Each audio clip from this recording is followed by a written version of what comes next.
Bon, salut. Une fois pour AMC installé, nous allons le trouver. Lorsqu'on clique sur le menu démarrer, ça est là, tout à fait en haut. L'icône, ça ressemble à ça. On peut aussi le trouver au niveau du bureau, si on a créé un raccourci. Maintenant, pour le lancer, il suffit de faire un simple clic. Ça est là. Cette fenêtre s'affiche. On ferme cette fenêtre parce qu'on n'en a pas besoin pour le moment. Pour créer un projet, on clique sur fichier, ensuite nouveau projet. Projet 1, on met par exemple groupe sanguin. On va faire test de groupe sanguin. Où on aura deux tables.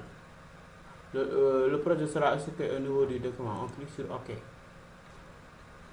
Maintenant, pour générer un modèle, on fait fichier, nouveau modèle. Ensuite, on clique sur information. On prend données conceptuelles. On peut le modifier, on efface ça, on peut le modifier, mais on laisse comme ça, données conceptuelles. C'est la partie entité association. Maintenant, pour réaliser notre diagramme, il suffit de cliquer sur l'entité. Ici, on a entité, on met deux entités, ensuite une association, ensuite on a ici lien entre les associations, on les relie, ensuite on va pouvoir les modifier. On fait double clic sur entité. Là, en premier lieu, nous allons utiliser personne. On clique sur attribuer, on va attribuer les informations concernant la personne. En premier lieu, on a numpers. Ensuite, on a prénom, nom et enfin téléphone. On va attribuer les types de données. On fait clic, on choisit entier ici. Prénom, on fait caractère. On est obligé de fixer le nombre de caractères. On met 20 ici. Pour nom aussi. Caractère, on met 20. Pour téléphone, on prend entier. Ensuite, on se positionne au niveau de la première cellule ou de la ligne. On clique sur la clé primaire. Ensuite, on coche identifiant primaire. On clique sur OK. OK, automatiquement, la clé primaire a été attribuée.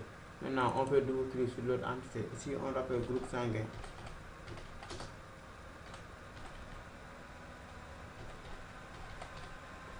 On clique sur attribut. Bon, là, on a seulement deux attributs. En premier, on a ID, groupe, c'est l'identifiant. Et en deuxième lieu, on a type de groupe.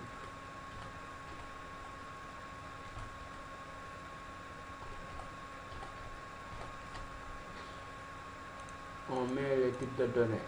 ID groupe entier. Type de groupe, on a texte. Si on choisit caractère, taille 10, parce que ça va être A plus, A moins, AB plus, AB moins, ça dépend. Maintenant, une des deux tables aura une migration. Bon, c'est la table personne qui va migrer au niveau de... C'est l'élément de la table personne qui va migrer au niveau de celui de groupe sanguin. Maintenant, pour ce faire, il faut ajouter numpers. Maintenant, on ajoute 2 pour l'identifier. D'habitude, pour AMC, lorsque vous utilisez deux attributs identiques, bon, il va générer une erreur comme quoi il y a une redondance. C'est pour cela qu'on a ajouté quelque chose d'autre pour pouvoir les identifier. Mais le numpers 2 fait référence à la table personne, précisément numpers. Ensuite, on se positionne sur ID group. On choisit la clé primaire. Clique sur OK. Maintenant, pour NumPers, il faudra que ça soit le même type que NumPers de la table personne. C'était un entier. Là aussi, on doit mettre entier. Même nom de champ, même type de données. Bon, après la règle. Ensuite, l'association.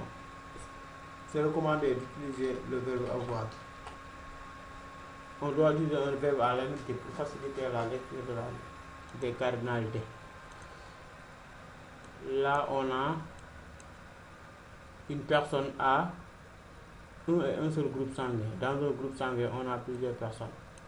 Bon, une personne a un et un seul groupe sanguin. On fait double clic au niveau de la cardinalité. On choisit 1, 1 parce qu'une personne a un et un seul groupe sanguin. Ensuite, on fait double clic ici. Dans un groupe sanguin, on peut avoir plusieurs personnes parce que dans le fiche de groupe sanguin, on peut avoir plusieurs personnes. Chaque personne aura un groupe différent. Un à plusieurs. On clique sur OK.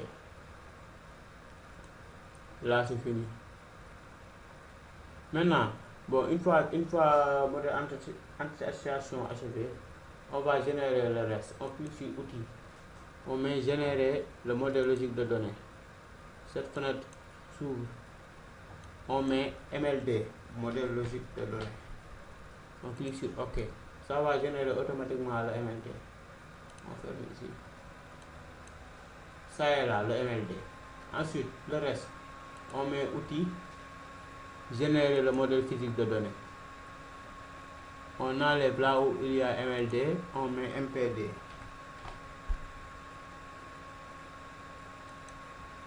MPD. On clique sur OK. Le modèle physique est là. Non, le modèle physique, c'est à peu près le fichier SQL. Bon, c'est ce qu'on va intégrer directement au niveau de notre SGBD. Maintenant, bon, nous allons générer notre fichier SQL qu'on pourra utiliser au niveau du SGBD. On clique sur SGBD. Ensuite, on prend générer la base de données ici. Cette fenêtre va s'ouvrir. Maintenant, nous allons dire au logiciel là où on veut qu'il mette bon, le fichier SQL. C'est un fichier SQL en quelque sorte. On clique ici, parcourir.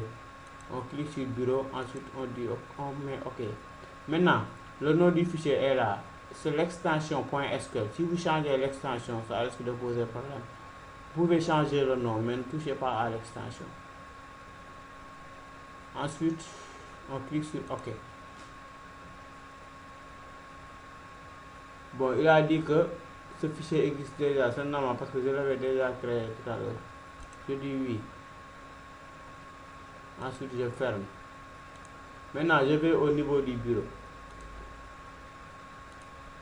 Ça est là. Pour l'ouvrir, je fais clic droit. Ensuite, je regarde au niveau de mes logiciels s'il y a un éditeur. Je vais l'ouvrir avec Notepad++. Maintenant, ça est là. Le fichier est là. C'est ça qu'on va importer au niveau de notre SGBD. Peut-être je vais plus tard installer Xampp ou EasyPHP et vous montrer comment importer un fichier SQL. Du coup, vous n'aurez même pas à renseigner quoi que ce soit.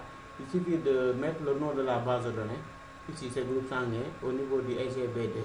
Ensuite, allez l'importer directement. Du coup, toutes les contraintes et tout ça va venir directement. Merci de votre compréhension.